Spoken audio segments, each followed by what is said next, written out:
Hello everyone, good morning. আমি সোনাই।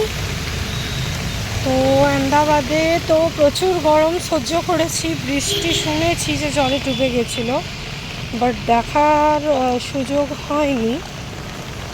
কিন্তু এই যে জল জমে গেছে, কাল রাত থেকে শুধু একটু ঝিরিঝিরি বৃষ্টি হয়েছে, যার দরুন রাস্তাঘাটে পুরো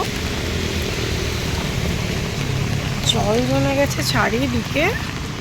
বলেছিলাম বেটুনকে স্কুল আসতে হবে না, বাট ওর অ্যাটেন্ডেন্সটাও কম হয়ে গেছে, যার জন্য একটু লেটেই এলাম। লেট হয় না, আমি সবসময় অন টাইমে থাকি,